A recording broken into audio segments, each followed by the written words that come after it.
Chapter 4 Crosstalk or Nearfield coupling. The content of this chapter, it has 6 modules. First we start an introduction where certain definitions will be made. Then after that we look into common impedance coupling, where between two circuits there will be a common impedance, and how due to this common impedance one circuit interferes with the functioning of the other circuit. Then we go to capacitive coupling, where the coupling is mainly due to electric fields, and inductive coupling, where the coupling is mainly due to the magnetic fields. Then we look at different type of crosstalk combination, a combination of all these type of crosstalks. We will also do a low frequency analysis in the case of crosstalk to wires which are shielded. Then we investigate interaction of electromagnetic fields with electrical circuits, mainly applicable for noise pickup from PCB lands, component leads, etc. Here it is not really near field coupling. Here we are looking at more far field coupling, but a similar kind of models will be used in this also. That is why this particular module is included over here. Then it is exercises. Crosstalk is a near field phenomena as opposed to a far field phenomena. By near field, what we mean is that the two circuits that are interfering with each other, as in this example, they are within a wavelength of each other, within the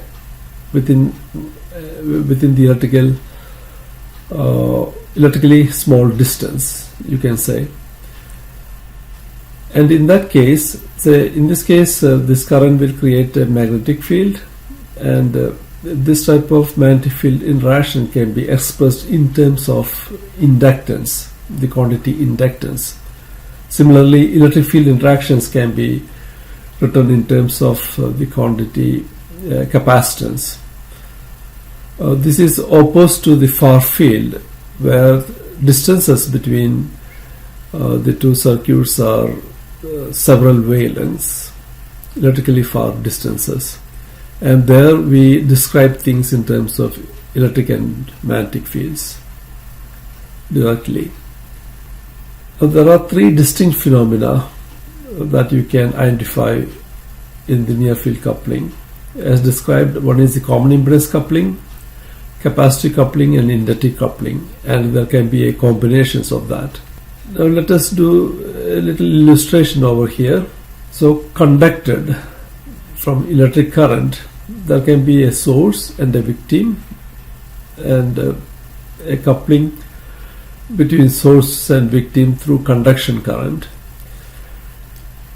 Now through the magnetic field, you can have between source and victim there are some lines, some cables, and between the conductors of the cables you can have a magnetic field coupling, and noise from the source can be transferred to the victim. Same thing with the electric field coupling between the source and victim. Through the electric field the noise can be transferred. So this type of near field coupling are opposed to the far field coupling, where the fields are propagating from a source and falling on the victim, and they are not in close proximity. Now the goal what we have is to find a transfer function for the coupling phenomena, in which the voltage introduced by the noise source voltage V in the source circuit, this we can express in terms of a ratio, and that ratio will be a function of the frequency and different type of circuit parameters, mainly of the victim system, and to some extent in the source system where you have certain currents and voltages that is flowing. Now in the analysis we disregard all nonlinear phenomena due to voltage. Where this type of analysis can be used, say it can be used in, say, a traction system where you have many different systems running parallel. Say for example, the main current used by the traction motors, it can be 25 kV 50 Hertz, or it can be 15 kV 16 2x3 Hertz, depending upon which system the railways are using. Then parallel to that you have other circuits, communication lines and other auxiliary lines, and there can be crosstalk between them. And if there are telephone lines parallel to that, there can be crosstalk between them also. Power line is another example where you can have crosstalk between power line and other communication systems nearby. You can have it in printed circuit boards where you have so many parallel tracks with a different type of signals. So in general we can have even more complicated situations where systems need not be very regular. So R, L and C, the circuit parameters, becomes dependent on the positions along the line. Theoretically here also we can do the analysis, but we will not be handling this one. We will only handle simple parallel cases. So the analysis being presented here are applicable to three-conductor system, the basic three-conductor system. It may appear as two conductors above a ground plane, or it can be two wires inside a shielded cable. You need three conductors to have basically two circuits. At least three conductors are required, and one of the conductor can be common between the two circuits. You can have a three-wire system like this. You can have three tracks on a printed circuit board, parallel tracks, or you can have coupled microstrips in which there are two tracks above a ground plane.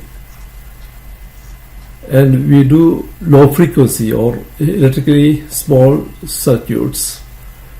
So the basic configuration can be something like that. So suppose there is a parallel plane and there are two circuits which share this plane and they are parallel to each other, and let us say the subscript 2 is a source circuit. Then in that case you have a source here and some internal resistance for the source and certain load for that source, RL2, and this will drive certain currents, and you have certain voltages also. So this is the victim circuit, whether it can have its own source or no source, it doesn't matter. And you can see that there can be an electric field coupling between these two, and there can be a magnetic field coupling also between these two circuits. So these are the basic type of configuration we will use in developing the models for the crosstalk. So subscript 1 refer to victims and subscript 2 refer to the source. So the disturbance is usually assumed to be time harmonic, but it need not be time harmonic. It can be any other impulse which we can convert into time harmonic signals by Fourier transform. Then we will also involve differential equations of circuit expressions like V equals L di by dt and current I equal to C dV by dt, etc. So this also you will see in the analysis. Then we use electrically small circuit, so conductor separation is very small compared to the wavelength, and typically we also assume transverse electromagnetic propagation, so that we can uniquely define voltages and currents. So these are all very kind of general assumptions that we use always in simplified circuit analysis. So illustration of the common impedance coupling. So let us take this generic case. So same generic case will be used for all the analysis. Now, just for generality, we assume that the victim circuit also have a source VG1, then derive the equations based on that. Then later we will drop this VG1, the source. The victim source. Now, this scheme can be simplified like this. These 2 points are indicated as the same, and these 2 points are indicated as the same. Then it is shared between them, and that shared, and you have seen in non-ideal behavior of components that any conductor has got certain impedance. So this common path also has got certain impedance given by ZZ. This is mostly resistive, but it can be inductive also. It can have some inductive element also to it. Now, in the source circuit there is a current I2, and in the victim circuit there is certain current I1, and usually they are returned through this common impedance, which will be I1 plus I2. So any changes in the source current I2 will make a different voltage drop across this, which appears in the victim circuit. So this is how this crosstalk phenomena happens.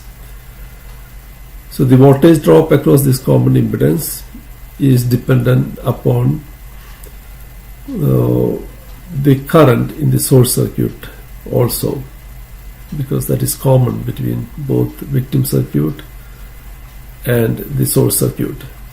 You can find similar phenomena everywhere. Say, for example, in power lines, you have certain common impedance. So let's say these are the line impedances, and you have a circuit 1 and circuit 2 here.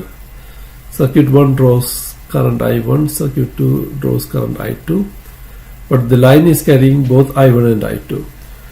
Now imagine that there is a fault in circuit 1, so that I1 is drawing extremely large currents.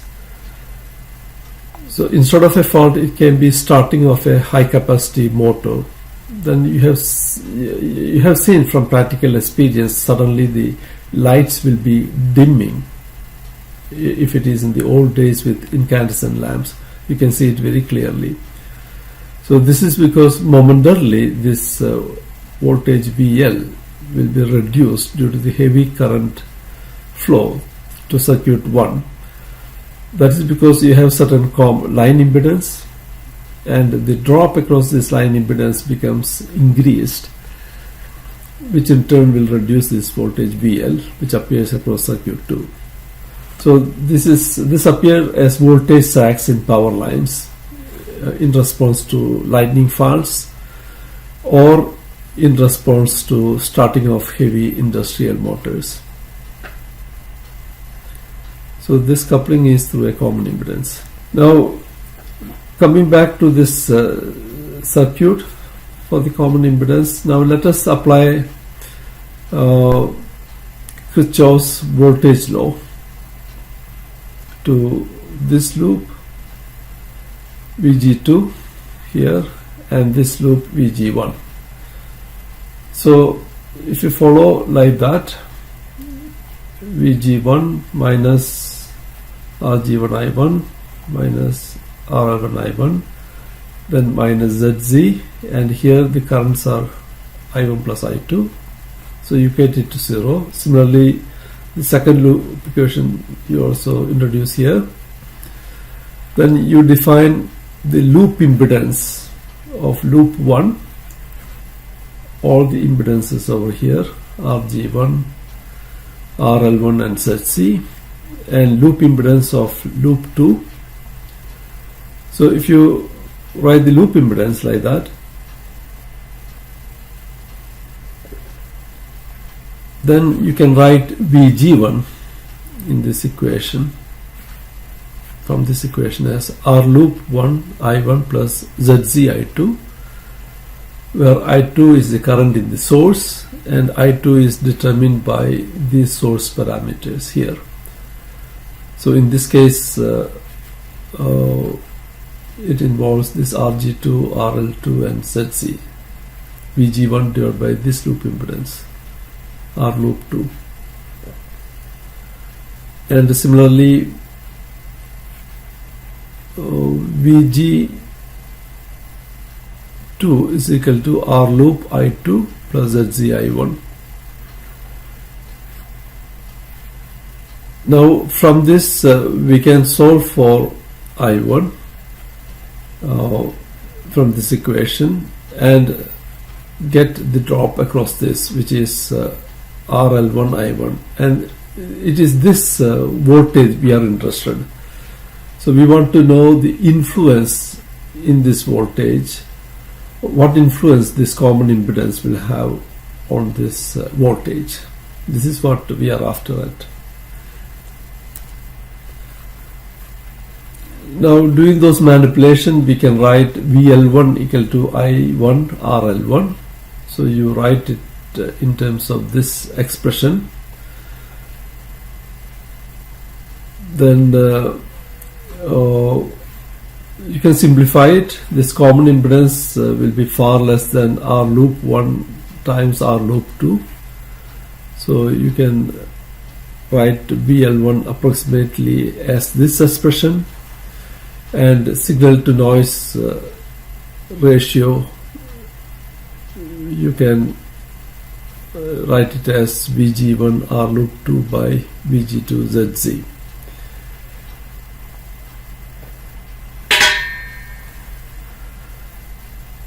So this is the signal part of it, and this term is the noise part within VL.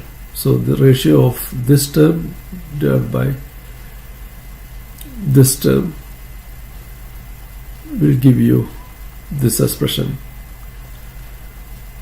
Now from this itself we can immediately see that if you reduce ZZ, the common impedance, you will improve the signal to noise ratio, which is quite common sense conclusion.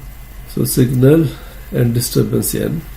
Now consider the case when VG1 equal to 0. When VG1 equal to 0, we get a direct expression for the noise voltage over here, because when VG1 equal to 0, in the absence of common impedance, there is no current I1 in this circuit and VL1 will become 0. But due to this common impedance, you will have a current I2 through this common impedance, which will appear as a source in the other circuit, and that will drive certain current I1. So when VG1 equal to 0, VL1 by VG2, the transfer function, equals VG2 ZC RL1 by this multiplication of the two loop impedances of the circuits. So you can write common impedance coupling as series voltage source. So the effect of the source circuit can be replaced by a voltage source over here due to the current drop across this. So this is the model for the common impedance coupling. So you have this ZZ I2 as the source. You have a positive polarity like this and negative polarity here like this, because if you see this picture, the current is driven like this, so this is positive and this is negative. So that is given here. Then ZZ, VG1, well, VG1 can be 0, RG1 and RL1. So if VG1 equal to 0, you get ZZ I2 equals this comes from the source circuit, because I2 is VG2 by R loop 2. From this circuit, I2 equal to VG2 divided by this R loop. So then VG1 equal to R loop I1 plus ZC I2, which implies VL1 equals to VG1 RL1 by R loop minus VG2 ZZ RL1 by R loop 2. So this is this source here in the victim, which can be 0 also if VG1 equal to 0, and this is the common impedance source. Now we can mitigate coupling due to common impedance by eliminating the common impedance. Say for example, if you connect A and B together, functionally there is no difference in the circuit. So you can redesign the circuit in this particular way. You have a reference, so you have circuit number 1, circuit number 2, then just connect it to the reference at a single point like that. So they don't share any common impedance anymore. So reduce ZZ by not sharing long or large ground cables, plain, etc., and use separate conductors. So we will see more on this when we do the analysis on grounding. So that ends module 1.